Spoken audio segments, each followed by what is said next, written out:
សួរជំរាបសួរ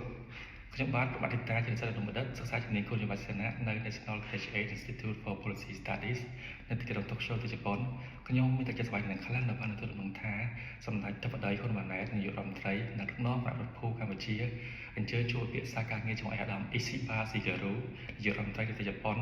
និងអញ្ជើញចូលរួមថ្លែងសន្និដ្ឋាននៅក្នុងសន្និសីទអន្តរជាតិលើកទី30ស្ដីពីអនាគតរបស់អាស៊ីនៅទីក្រុងតូក្យូនាចុងខែឧសភាខាងមុខនេះខ្ញុំសូមជូនពរសម្ដេចទឹកបដីនិងគណៈព្រះភូមិជួយធ្វើដំណើរប្រកបដោយសុខភាពនិងទទួលបានជោគជ័យដល់រយៈចាំបន្ថែមទៀតសម្រាប់កម្ពុជាតាមរយៈដំណើរទស្សនកិច្ចមួយនេះខ្ញុំសូមអរគុណបាទសូមជម្រាបសួរខ្ញុំបាទឈ្មោះណាំសុភ័ណ្ឌជាពលករជំនាញខ្ញុំបាទកំពុងតែស្នាក់នៅនិងធ្វើការងារនៅក្នុងប្រទេសជប៉ុនខ្ញុំបាទសូមធ្វើការគាំទ្រនិងស្វាគមន៍យ៉ាងកក់ក្ដៅចំពោះវត្តមានដ៏ខ្ពង់ខ្ពស់របស់សម្ដេចមហាបវរធិបតីហ៊ុនម៉ាណែតនិងគណៈប្រតិភូកម្ពុជាដែលនឹងអញ្ជើញមកកាន់ប្រទេសជប៉ុននៅក្នុងជំនួបពិភាក្សាការងារជាមួយយុរដ្ឋមន្ត្រីនៃប្រទេសជប៉ុននៅក្នុងឱកាសនោះផងដែរសម្ដេចធិបតីហ៊ុនម៉ាណែតក៏នឹងចូលរួមថ្លែងសន្និដ្ឋាននៅក្នុងសន្និសីទអន្តរជាតិនៅទីក្រុងតូក្យូស្ដីអំពីអនាគតនៃអាស៊ីបាទហើយជាចុងក្រោយនេះខ្ញុំសូមជូនពរឲ្យសម្ដេចនិងគណៈប្រតិភូកម្ពុជាយើងទទួលបានសុខសុវត្ថិភាពក្នុងការធ្វើដំណើរបាទសូមអរគុណរូបជំរាបសួរនាងខ្ញុំឈ្មោះមនស្រីណាជាសិក្ខាកាមដែលកំពុងរស់នៅក្នុងខេត្តអកាយមៈនៃប្រទេសជប៉ុននាងខ្ញុំសូមគាំទ្រនិងស្វាគមន៍ដំណើរទស្សនកិច្ចរបស់សម្ដេចមហាបវរធិបតីហ៊ុនម៉ាណែតជានាយករដ្ឋមន្ត្រីនៃព្រះរាជាណាចក្រកម្ពុជាដែលដឹកនាំគណៈប្រតិភូកម្ពុជាអញ្ជើញចុះមកប្រទេសជប៉ុនដើម្បីជួបពិភាក្សាជាមួយឯកឧត្តមអ៊ីស៊ីបាជានាយករដ្ឋមន្ត្រីនៃប្រទេសជប៉ុននឹងថ្លែងសន្និដ្ឋានក្នុងសន្និសីទអន្តរជាតិលើកទី30ដែលស្ដីអំពីអនាគតរបស់អាស៊ីនៃចុងខែឧសភាខាងមុខនេះនៅក្នុងទីក្រុងតូក្យូជាចុងក្រោយនាងខ្ញុំសូមគោរពជូនពរសម្ដេចធិបតីនិងគណៈប្រតិភូទាំងអស់ធ្វើដំណើរប្រកបដោយសុខសុវត្ថិភាពនិងជោគជ័យនៅក្នុងទស្សនកិច្ចមួយនេះជំរាបសួរនាងខ្ញុំឈ្មោះសឿនណយជាសិស្សសាខាកម្មកំពុងស្នាក់នៅនិងធ្វើការនៅខេត្តខេមរៈខ្ញុំមានទឹកចិត្តរីករាយយ៉ាងខ្លាំងដែលទទួលដំណឹងថាសម្ដេចធិបតីហ៊ុនម៉ាណែតនាយករដ្ឋមន្ត្រី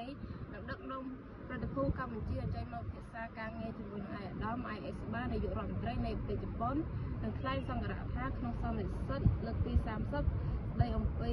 អនាគតរបស់អាស៊ីនៅទីក្រុងតូក្យូនាចុងខែឧសភាខាងមុខនេះនាងខ្ញុំសូមជូនពរឲ្យសម្ដេចធិបតីនគរប្រតិភូធ្វើដំណើរប្រកបដោយសុវត្ថិភាពនិងទទួលបានជោគជ័យសូមអរគុណបាទជំរាបសួរខ្ញុំបាទឈ្មោះចម្រើនរិទ្ធជាពលករជំនាញដែលកំពុងតែស្នាក់នៅនិងធ្វើការនៅក្នុងប្រទេសជប៉ុនបាទខ្ញុំបាទពិតជាមានសេចក្តីសោមនស្សរីករាយខ្លាំងមែនទែនដែលទទួលបានដំណឹងថាសម្ដេចបវរធិបតីហ៊ុនម៉ាណែតបានដឹកនាំក្រុមគណៈប្រតិភូនៃប្រជាជាតិកម្ពុជាអញ្ជើញមកចុះទស្សនកិច្ចការងារនៅក្នុងប្រទេសជប៉ុននាចុងខែឧសភានេះផងដែរបាទខ្ញុំបាទសូមជូនពរឲ្យសម្ដេចបវរធិបតីហ៊ុនម៉ាណែតនិងក្រុមគណៈប្រតិភូនៃប្រជាជាតិកម្ពុជាឲ្យទទួលបានតែសុខសុវត្ថិភាពរាល់ការធ្វើដំណើរនិងប្រកបជោគជ័យក្នុងការពិភាក្សាការងារនៅក្នុងប្រទេសជប៉ុននេះផងដែរបាទសូមអរគុណបាទខ្ញុំបាទឈ្មោះសំហ៊ុនជាប្រជាពលរដ្ឋខ្មែររស់នៅក្នុងខេត្តកណាកាវ៉ាស្រុកហិរ៉ាសកៈនៃប្រទេសជប៉ុនខ្ញុំបាទពិតជាមានសេចក្តីសោមនស្សរីករាយក្រៃលែងដែលទទួលដំណឹងថាសម្ដេចធិបតីហ៊ុនម៉ាណែតនាយករដ្ឋមន្ត្រីនៃប្រជាជាតិកម្ពុជាយើងលោកនឹងដឹកនាំប្រតិភូជាន់ខ្ពស់អញ្ជើញជួបពិភាក្សាការងារជាមួយអាយដាមអ៊ីស៊ីបានាយករដ្ឋមន្ត្រីជប៉ុនហើយក្នុងឱកាសនោះផងដែរក៏មានការថ្លែងសន្និដ្ឋានក្នុងសន្និសីទអន្តរជាតិលើកទី30ស្ដីអំពីអនាគតអាស៊ីនៅទីក្រុងតូក្យូនាចុងខែឧសភាខាងមុខនេះបាទខ្ញុំបាទសូមគោរពជូនពរសម្ដេចព្រមទាំងគណៈប្រតិភូទាំងអស់សូមធ្វើដំណើរប្រកបដោយសុខសុវត្ថិភាពព្រមទាំងទទួលបានជោគជ័យគ្រប់ភារកិច្ចថែមទៀតសម្រាប់ប្រទេសកម្ពុជាយើងក្នុងដំណើរទស្សនកិច្ចខាងមុខនេះផងដែរបាទសួរអ្នកទាំងអស់គ្នាខ្ញុំបាទឈ្មោះវងលីហុងជាសហកម្មផ្នែករោងចក្រផ្លាស្ទិកខេត្តអ៊ីបារ៉ាគីនៃប្រទេសជប៉ុនខ្ញុំបាទពិតជាមានអារម្មណ៍សោមនស្សរីករាយយ៉ាងខ្លាំង ពេលដែលបានលើដំណឹងថាសម្ដេចបវរធិបតីហ៊ុនម៉ាណែតនាយករដ្ឋមន្ត្រីនៃប្រទេសកម្ពុជាបានដឹកនាំនៃក្រុមការងារឡើងមកប្រទេសជប៉ុនដើម្បីពិភាក្សាការងារជាមួយនឹងប្រទេសជប៉ុនហើយខ្ញុំបាទសូមជូនពរឲ្យសម្ដេចនិងក្រុមការងារធ្វើដំណើរមកដោយសុខសុវត្ថិភាពសូមអរគុណ ជំរាបសួរខ្ញុំខ្ញុំវិញស្រីមន ខ្ញុំបាទឈ្មោះខឹមចនា ជានិស្សិតនៅសាកលវិទ្យាល័យ Hiroshima នៅប្រទេសជប៉ុនសូមគាំទ្រនិងស្វាគមន៍ដំណើរទស្សនកិច្ចរបស់សម្ដេចបវរធិបតីហ៊ុនម៉ាណែតនិងលោកជំទាវនិងដឹកនាំគណៈប្រតិភូអញ្ជើញមកចូលរួមពិភាក្សាការងារជាមួយឯកឧត្តមអ៊ីស៊ីបាស៊ីគឹរនៃនាយករដ្ឋមន្ត្រីនៃប្រទេសជប៉ុននិងថ្លែងសន្ទរកថានៅក្នុងសន្និសីទអន្តរជាតិលើកទី30ស្ដីអំពីអនាគតរបស់អាស៊ីនៅក្នុងទីក្រុងតូក្យូនាចុងខែឧសភាខាងមុខនេះយើងខ្ញុំទាំងពីរនាក់សូមគោរពជូនពរសម្ដេចបវរធិបតីនិងលោកជំទាវព្រមទាំងគណៈប្រតិភូទាំងអស់សូមធ្វើដំណើរប្រកបដោយសុខសុវត្ថិភាពនិងទទួលបានភាពជោគជ័យដ៏ត្រចះត្រចង់នៅក្នុងការទស្សនកិច្ចនៅក្នុងប្រទេសជប៉ុនខាងមុខនេះសូមអរគុណ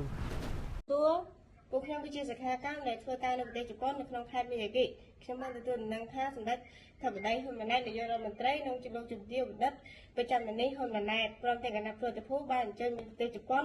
ដើម្បីពិភាក្សាការងារជាមួយឯកឧត្តមនាយករដ្ឋមន្ត្រីនៅប្រទេសជប៉ុននាចុងខែឧសភាខាងមុខនេះពួកខ្ញុំទាំងអស់គ្នាសូមគោរពជូនពរសម្ដេចធិបតីនិងលោកជំទាវបណ្ឌិតធ្វើដំណើរនៅប្រទេសជប៉ុនដោយសមត្ថភាពប្រកបបានក្រែបការសូមជម្រាបលា ជំរាបសួរនាងខ្ញុំឈ្មោះពេជ្រស្រីរតន៍ជាពលករជំនាញដែលកំពុងស្នាក់នៅនិងធ្វើការនៅក្នុងខេត្តហ្វូកូកាប្រទេសជប៉ុននាងខ្ញុំសូមស្វាគមន៍យ៉ាងកក់ក្ដៅចំពោះដំណើរទស្សនកិច្ចរបស់សម្ដេចមហាបវរធិបតីហ៊ុនម៉ាណែតនាយករដ្ឋមន្ត្រីនៃប្រជាជាតិកម្ពុជានិងលោកជំទាវបណ្ឌិតប្រចាំនានីហ៊ុនម៉ាណែតដែលនៅដឹកនាំគណៈប្រតិភូកម្ពុជាអញ្ជើញជួបពិភាក្សាការងារជាមួយនឹងឯកឧត្តមនាយករដ្ឋមន្ត្រីនៃប្រទេសជប៉ុនដែលនឹងថ្លែងសន្ទរកថាសន្និសីទអន្តរជាតិលើកទី30ស្ដីអំពីអនាគតអាស៊ីដែលធ្វើនៅក្នុងទីក្រុងតូក្យូនាចុងខែឧសភាខាងមុខនេះនាងខ្ញុំសូមគោរពជូនពរសម្ដេចធិបតីនិងលោកជំទាវព្រមទាំងគណៈប្រតិភូទាំងអស់ធ្វើដំណើរប្រកបដោយសុខសុវត្ថិភាពនិងទទួលបានសមិទ្ធផលថ្មីៗបន្ថែមទៀតនៅក្នុងដំណើរទស្សនកិច្ចមួយនេះផងដែរសូមអរគុណ